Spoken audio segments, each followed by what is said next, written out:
دوستو، بہت پرانے زمانے کی بات ہے کہ ایک گاؤں میں ایک کنجوس آدمی رہتا تھا۔ اس کے پاس دولت بہت تھی اور ایک مرتبہ وہ بیٹا سوچ رہا تھا کہ اگر وہ اچانک مر گیا تو اس کی ساری دولت کا کیا ہوگا۔ میری ساری دولت اور زمین پر تو لوگ قبضہ کر لیں گے۔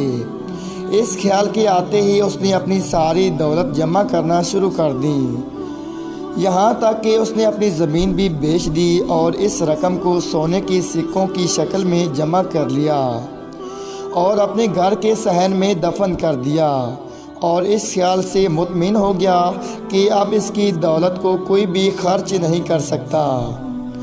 مگر اب اسے یہ پریشانی تھی کہ اب اس کی گزر اوقات کیسے ہوگی۔ اس نے لوگوں سے جھوٹ بولنا شروع کر دیا کہ اس کے گھر میں چوری ہو گئی ہے اور اس کا سارا مال چور لے گئے ہیں۔ اس کے پاس کھانے تک کے پیسے نہیں ہیں۔ لوگوں نے اس پر ترس کھا کر اسے کھانا دینا شروع کر دیا۔ اسے اور بھی مزہ آنے لگا اور وہ سوچنے لگا کہ اب تو اسے کام کرنے کی بھی ضرورت نہیں۔ اب وہ اپنی باقی کی زندگی اسی طرح بسر کرے گا۔ اس کی یہ خواہش کافی دن تک اس کا ساتھ نہ دے سکی۔ ایک دن اچانک بہت تیز بارش ہوئی اور گاؤں کے گھروں میں پانی جمع ہونے لگا۔ اس کنجوس آدمی کے گھر کے صحن میں بھی پانی جمع ہونے لگا، تو اس نے اپنے صحن کی کھدائی شروع کر دی تاکہ وہ اپنے سونے کے سکوں کے گڑھے کو محفوظ کر سکے۔ مگر بارش اتنی تیز تھی کہ دیکھتے ہی دیکھتے پانی پورے صحن میں جمع ہو گیا اور وہ اپنی جان بچا کر گھر کے اندر چلا گیا۔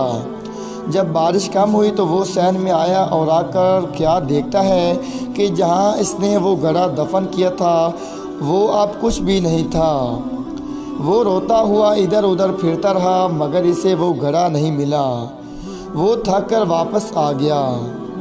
اتفاقاً اس کا سونے کا گڑھا پانی میں بہتا ہوا ایک کسان کے کھیت میں چلا گیا۔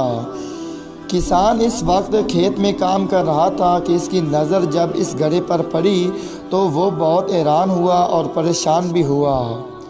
شیطان نے اسے بہت بہکانے کی کوشش کی کہ تم یہ سارے سکے رکھ لو، کوئی بھی تمہیں نہیں دیکھ رہا۔ مگر کسان دل میں یہی سوچ رہا تھا کہ کوئی بھی نہیں دیکھے مگر میرا اللہ مجھے دیکھ رہا ہے۔ اس نے گاؤں میں آ کر اعلان کیا کہ یہ گڑھا جس کا بھی ہے وہ آ کر لے لے۔ سب لوگ اس گڑھے کو دیکھنے کے لیے آئے۔ جیسے ہی اس کنجوس آدمی کو پتہ چلا وہ بھی بھاگ آیا اور کہنے لگا کہ یہ میرا گڑھا ہے۔ سارے لوگ کافی ناراض ہوئے کہ تم نے تو کہا تھا کہ تمہارا سارا مال چوری ہو گیا ہے۔ تب اس نے ساری باتیں لوگوں کو بتائیں۔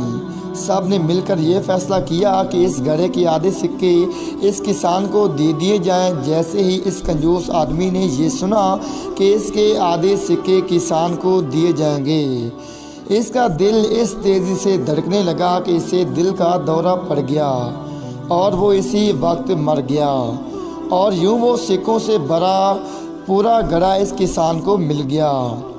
اس کنجوس آدمی کو اس کی کنجوسی کی سزا بھی مل گئی اور ایک ایماندار آدمی کو اس کی ایمانداری کا صلہ بھی مل گیا۔ اسی لیے کہتے ہیں کہ انسان کو اتنی کنجوسی نہیں کرنا چاہیے۔